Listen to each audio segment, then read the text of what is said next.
So the LG C3 OLED has now been out for just exactly a year, but is it still worth buying in 2024? So my friends, I bought the LG C3 OLED many months ago when this was a lot more expensive, and the reason for doing this video in 2024 is to see whether this TV is still worth buying now. It's February 2024 and now you can get this for incredible prices. In the UK, for instance, you can pick up the 55-inch version for 57% of its original cost, the 65-inch version for 56%, and the 77-inch version for 71%, where in the US you can get the 55-inch version for 68% of its original cost, the 65-inch version for 59%, and 69% for the 77-inch version. So it looks like no matter which side of the pond you're on, the 65-inch version is the best value. That's the one that's come down the most.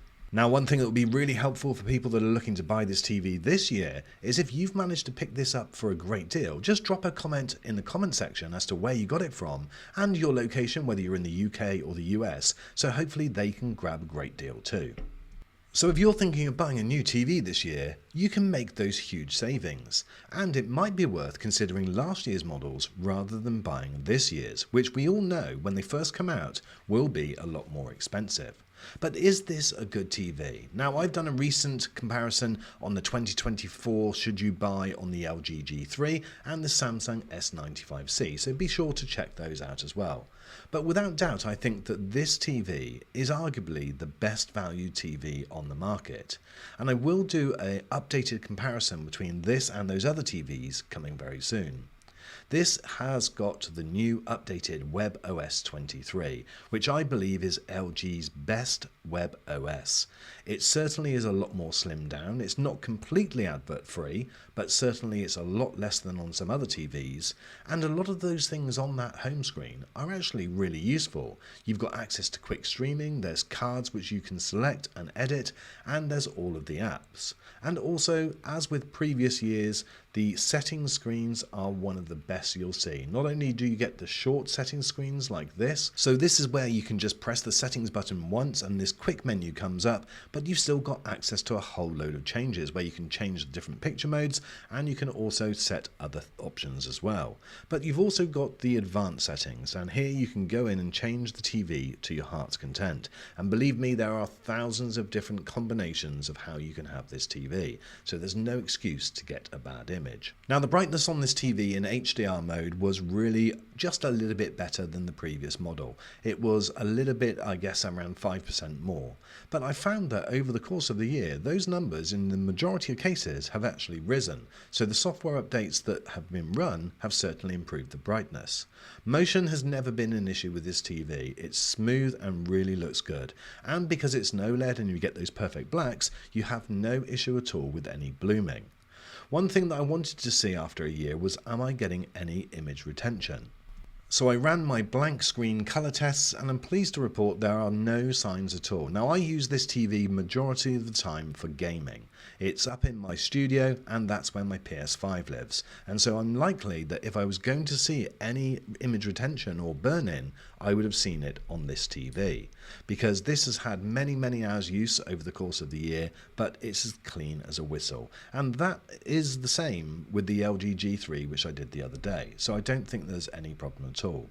Now, speaking about gaming, this TV has one of the best gaming setups of any TV on the market. It has 4 HDMI 2.1 ports delivering 120 frames per second. And this means that if you've got one of the latest consoles like the PS5 or the Xbox Series X or S, then you're going to get incredible refresh rates. This will be up to 120 frames per second, and it gives you also the support for auto low latency mode, FreeSync, G-Sync, and also VRR, variable refresh rate. It really is one of the best gaming TVs that you can buy.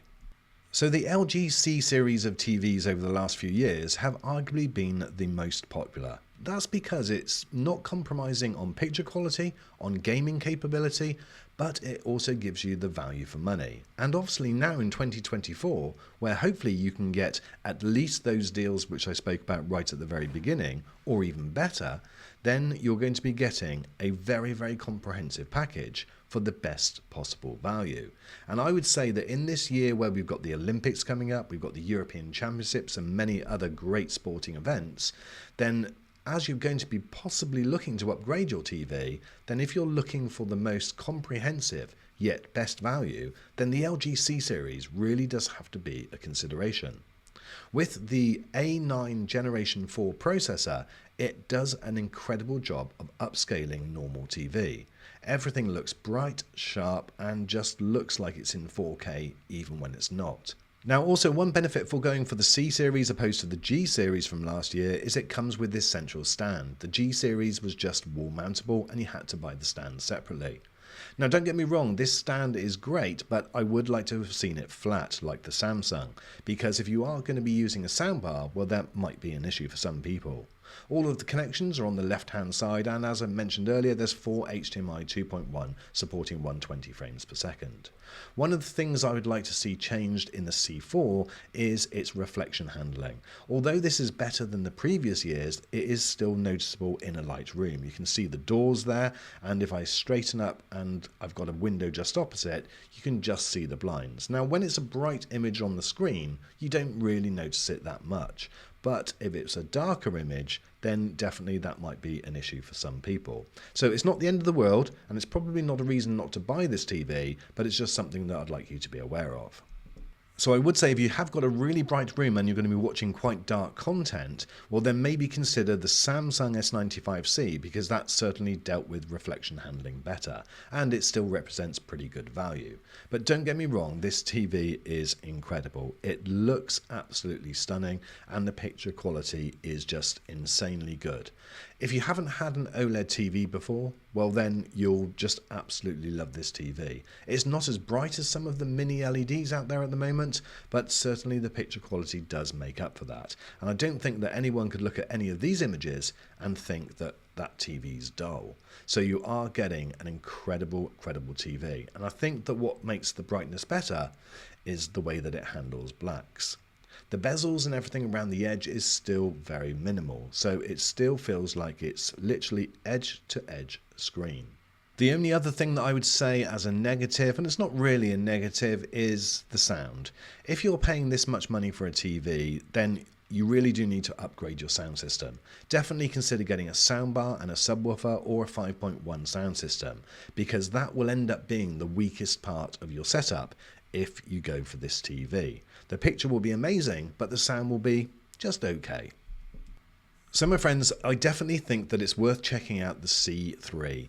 It can be a brilliant TV pretty much all of the time, and hopefully you can get it for a great price. In fact, as I said earlier, if you do get this thing for a great price, let us know in the comments at what type of deal you got and where you got it from, just to help out other people.